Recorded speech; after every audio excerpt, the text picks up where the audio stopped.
I am an elevator. Up and down are my only languages. I do not choose destinations. I arrive at them.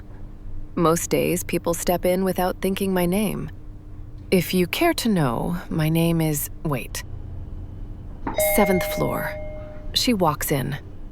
Most people don't look at me, but today it feels different.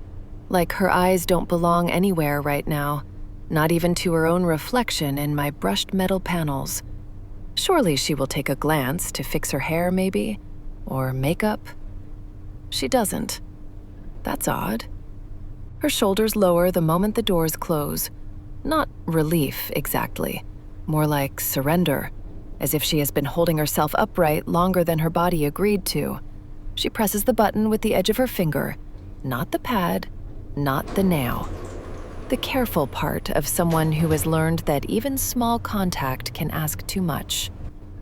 I registered her weight. That is all I am allowed to know. Numbers shifting quietly beneath the floor, sensors reporting facts without context. But even I can tell this weight carries history. People think sadness is heavy. It isn't. Sadness is hollow. It echoes.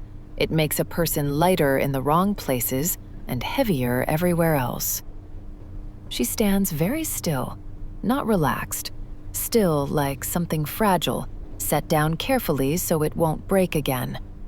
I have carried thousands of people today, some loud, some impatient, some scrolling through screens as if motion should always be accompanied by distraction.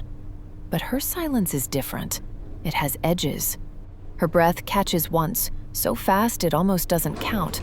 A habit, maybe, or a reflex from a time when catching breath mattered. I wonder what happened before she stepped into me. Was it a conversation that went quiet too quickly? A room where she smiled longer than she meant to? A phone call she replayed while pretending she wasn't listening to the echo? Humans get on, already mid-sentence in their lives. I never get the beginning of the conversations, only the pause. Her shoes are worn at the heel, not old, just tired, like they've walked the same route too many times without learning why. I cannot feel exhaustion. I cannot feel disappointment. I can only measure time in seconds between floors. Still, I notice how long she exhales. I wonder what she's carrying that doesn't show up on my sensors. Then again, grief hides well. So does resilience. Humans stack them together until even they can't tell which one they're feeling. After my doors close, I have watched people cry without making a sound. I have watched people rehearse apologies to empty walls. I have watched hands shake while keys stay perfectly still. She does none of that. She just stands there, eyes unfocused like a camera needing calibration. I want to ask her what she lost, but I do not ask questions. Even if I could, I would only be allowed to query the floor you wish to go to. Sometimes I wish I could feel the way humans do, not because it looks easy, but because it looks meaningful. She feels things I will never be programmed to hold. I will never know what it's like to wake up already tired of being brave. I will never know what it's like to keep going because stopping feels worse. And yet, I am here with her, for these moments between floors, a witness without judgment, a container without memory. I wonder if she knows how much effort it took just to arrive here today. People underestimate arrival. They think the hard part is what comes next. But arriving requires choosing to continue without proof that continuing will help. Her hands unclench slightly, just a little, enough for me to notice. Maybe she is thinking about tomorrow. Maybe she is trying not to. Both are difficult.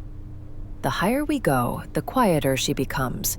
Not withdrawn, settled, as if the movement itself has reminded her that things do change, even when they don't announce it.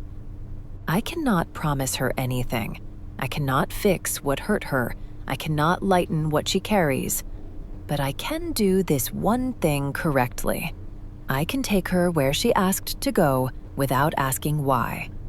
The chime sounds, soft, neutral, unimpressed by human suffering. The doors prepare to open. She straightens, not fully, just enough. She picks herself up again the way people do when the world is about to see them. Before she leaves, I wish I could tell her something. I wish I could tell her that surviving quietly still counts, that carrying pain without showing it is not the same as being empty, that rest is not failure, and hope does not have to be loud to be real. I wish I could tell her that whatever she's walking toward does not get to define everything she's already endured. But I am an elevator. I speak only in motion. So instead, I open my doors smoothly. No hesitation, no resistance. I let her step out into the next part of her life a few seconds lighter than when she stepped in. And as she walks away, I do the only hopeful thing I know how to do. I wait, ready to lift her again if she needs it.